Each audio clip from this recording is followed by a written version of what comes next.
Bonsoir. Merci de cette présentation. Je vous rassure, je ne descends pas d'un château obscur des Carpates. Je m'appelle bien Jean-Noël Tissot. Je suis sur ce porphyre qui ressemble à ces pierres qu'on trouve dans les basiliques majeures romaines. Et ce que j'aimerais faire avec vous aujourd'hui, c'est de vous envoyer en l'air pour une odyssée sanguine. Odyssée sanguine qui va se passer en plusieurs étapes.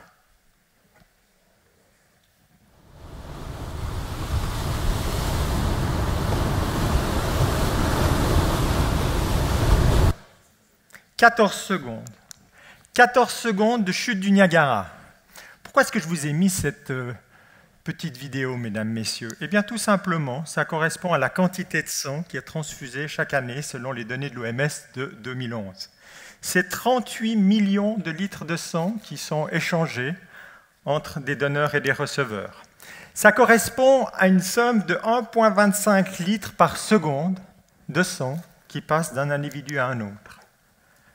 C'est absolument incroyable cette quantité, sachant que vous et moi avons 5 litres de sang.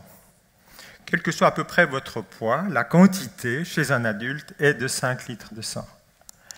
Par ces 5 litres de sang, eh bien, vous avez une quantité d'à peu près de la moitié qui est faite d'éléments cellulaires. Le plus important, ce sont les globules rouges. Et les globules rouges, vous en avez 20 milliards.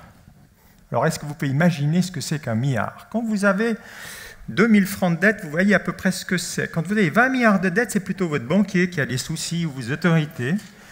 Sur ces 20 milliards de globules rouges, vous devez en renouveler tous les jours un 120e. C'est-à-dire qu'il y a un énorme travail tous les jours qui est fait par votre moelle pour fabriquer des globules rouges. Mais évidemment, il faut aussi éliminer les anciens globules rouges. Et je reviendrai sur cette notion fondamentale qui est l'élimination des cellules qui ont fait leur activité au fil de ces 120 jours qui est leur vie. Alors, pour reprendre cette odyssée, on a pas mal de chemin à parcourir. Ce chemin à parcourir va se faire à travers des petits vaisseaux artériels, des petits vaisseaux veineux qu'on appelle capillaires. Et finalement, votre globule rouge, il est capable de se balader sur 100 000 km. Alors vous voyez, quand vous prenez le M2 ou quand vous prenez le M1, en restant assis, en faisant vos quelques kilomètres au sein de la ville de Lausanne, vos globules rouges, eux, vont profiter d'avoir un circuit qui est un tout petit peu plus intéressant et non taxé. Ça, j'ai été fort. Hein. Comment j'ai pu mettre cet animal dans un diaporama alors qu'on va discuter de sang et des valeurs des produits sanguins? Eh bien, tout simplement, personne ne peut toucher main nue cet animal parce qu'il est beaucoup trop toxique. Et la nature a fait quelque chose d'absolument splendide. Elle a réussi à inventer une cellule qu'on appelle le globule rouge. En fait, il est réellement rouge. Ce n'est pas une vue de l'esprit. C'est un globule rouge. Et ce globule rouge, c'est une enveloppe qui permet d'inclure à son intérieur 3 toxiques majeurs. L'hémoglobine. Si je vous injecte de l'hémoglobine, je vous tue. Si je vous injecte de l'hémoglobine à l'intérieur de la membrane globulaire, à l'intérieur de l'érythrocyte, eh bien, tout va bien se passer. Le deuxième toxique, paradoxal, c'est l'oxygène. On ne supporte pas l'oxygène. Bon, peut-être nos mères savent bien, quand on leur pompe l'air, toute la relation qui est avec elles, mais l'oxygène est un toxique absolument horrible. Dès le moment où vous avez trop d'oxygène, vous allez avoir des lésions importantes. Et le dernier toxique, c'est le fer. Le fer doit être associé à différentes protéines ou du sucre pour pouvoir circuler à l'intérieur de ce globule rouge ou être présent à l'intérieur de nos cellules pour différentes fonctions. La nature a réussi à mettre ces 3 toxiques, les envelopper, et c'est ce qu'on appelle le globule rouge. Maintenant, on va continuer pendant quelques instants. À la place de discuter des éléments cellulaires, je vais vous parler un tout petit peu du sang et de ses origines. Le sang, non masculin, bon, qui dérive de 2 origines latines qui ont été utilisées. La première, c'est sanguis. Sanguis dont va dériver énormément de mots que vous connaissez, y compris exsangue, sansu, mais c'est le sang à l'intérieur du corps. C'est le sang qui vous permet de vivre, c'est le sang qui vous permet d'échanger l'oxygène avec vos poumons et vos tissus. L'autre mot qui a été utilisé pendant longtemps est un mot tout à fait différent qui est crudor. C'est le sang répandu. Et immédiatement, avec crudor et ce sang répandu, on va être confronté à une autre notion, qui est la cruauté, qui est cruelle, qui est la notion portée dans le mot de sang, qui est cette notion de mort, qui est omniprésente, systématiquement d'ailleurs, quand on va traiter des malades avec des maladies du sang ou des maladies qui saignent, on est toujours dans cet espace entre la vie et l'autre confin qui potentiellement est la mort. Ces mots sont importants dans la langue française et dans différentes langues évidemment. J'aimerais juste illustrer mon propos avec deux expressions. Garder son sang-froid, avoir le sang chaud. Donc le sang peut tout. Bon sang ne peut mentir, et puis se faire du mauvais sang. Donc le sang peut être chaud, peut être froid, peut être bon, peut être mauvais. Somme toute, il est mis à toutes les sauces de notre langage. Mais au-delà des sauces de notre langage, il y a des points qui sont importants à se rappeler dans l'histoire. Un monsieur a découvert la circulation sanguine. Pour n'importe qui entre nous, on sait qu'il passe par le cœur, va aller dans les artères, revenir par les veines. Mais c'est M. Harvey qui a démontré pour la première fois que réellement il y avait une circulation, puis ce n'était pas simplement une pression à l'intérieur des vaisseaux qui pouvait faire le sang dans notre corps.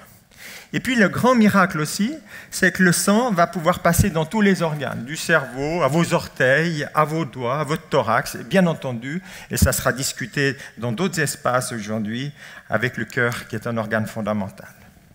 Ce sang contient différents éléments. Les éléments figurés du sang, ce sont les cellules, ce sont les globules rouges, les globules blancs, les plaquettes, mais il y a toutes sortes de protéines. Et ces protéines, je vais vous donner deux exemples principaux, c'est la coagulation, la capacité de faire un caillot arrêter de saigner, ou ce sont les anticorps qui vont vous permettre de vous débarrasser contre différents pathogènes, virus, bactéries, etc.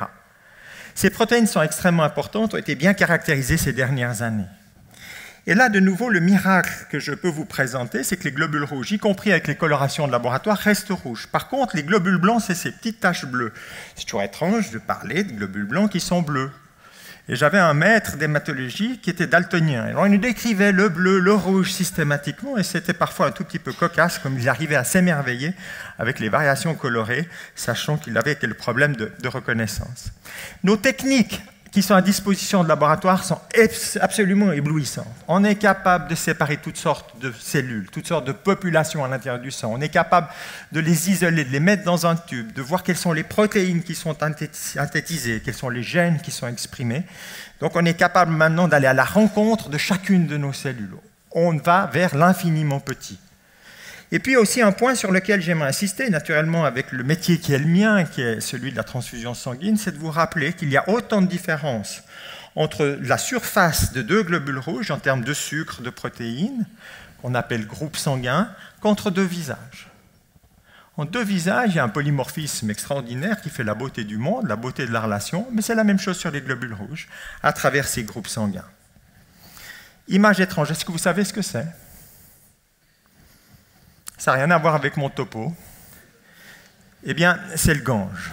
Et pourquoi je veux insister 2 minutes sur le Gange ? Eh bien, c'est pour vous montrer la beauté de ce fleuve, avec une poésie que je trouve extrêmement impressionnante, avec ces fleurs, ces bateaux qui vont circuler, mais surtout vous rappeler, à travers cette image, que le sang liquide sacré, au même titre que ce fleuve, qui porte autant de valeur, eh bien, va véhiculer tous vos déchets, tous vos cadavres cellulaires sont dans votre sang, au point même qu'avec les technologies dont on dispose, on peut regarder différents biomarqueurs, trouver des maladies, le cancer, bien sûr, il y a toutes sortes d'études qui nous ont montré. Donc, gardez bien dans votre tête que le sang qui a été sacralisé, et pour cause dans notre éducation chrétienne, porte en lui-même tous les déchets de notre corps. Et je crois qu'on doit revaloriser les déchets. Je ne veux pas dire que je veux vous donner un cours d'écologie, mais l'organisme sait faire ça. Il sait réutiliser les vieilles protéines, il sait réutiliser les anciennes choses et les recycler de manière optimale, mais pensez bien que le sang a un rôle fondamental pour amener les déchets au niveau du foie, du rein, etc.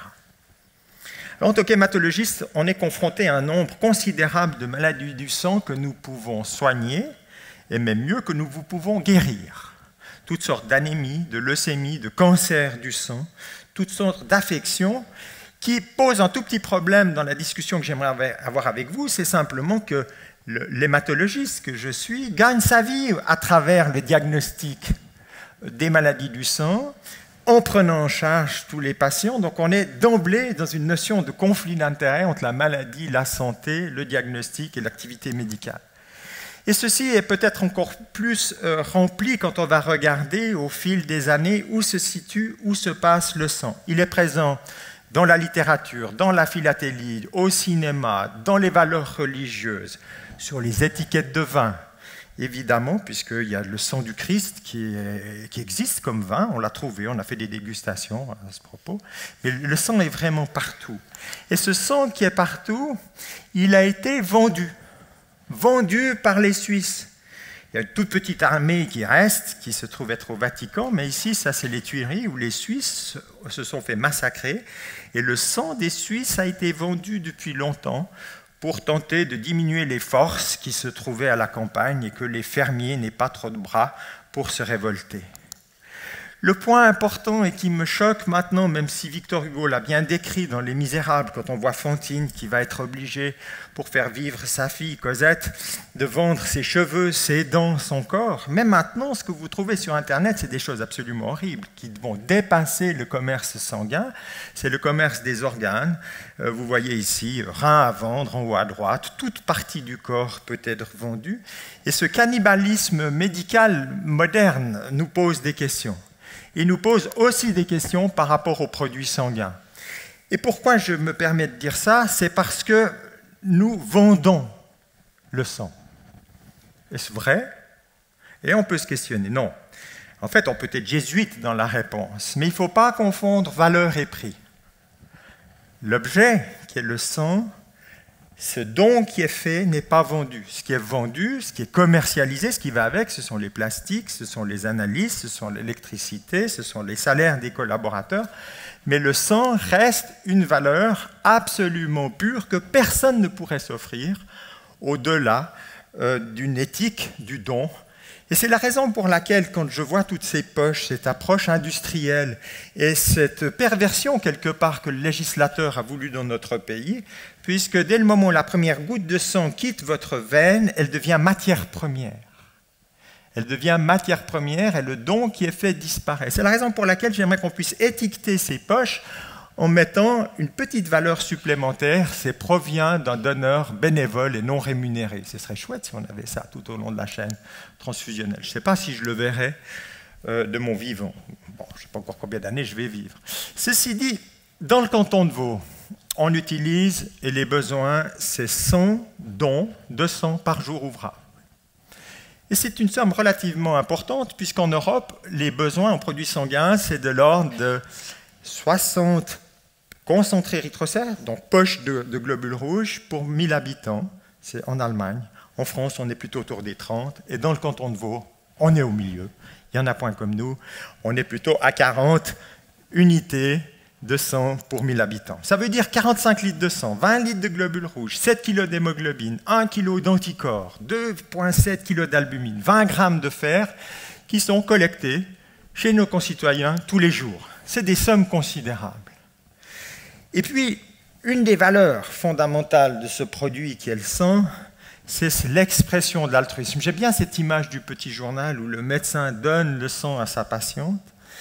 Mais ce lien entre le donneur et le receveur est l'expression de l'altruisme de notre société, l'expression même de la capacité que l'individu a à être inséré dans la société et la société autour de l'individu. Mais finalement, quand on regarde attentivement le globule rouge est un élément essentiel de la vie. Il contient du fer. La plupart des planètes que vous voyez défiler ici ont un cœur qui est centré, concentré, constitué du fer qui résulte de la fission et de la fusion nucléaire. J'ai envie de dire qu'à travers le globule rouge, nous respirons l'univers. Alors, si vous avez un petit peu de temps et si vous êtes capable, donnez-le.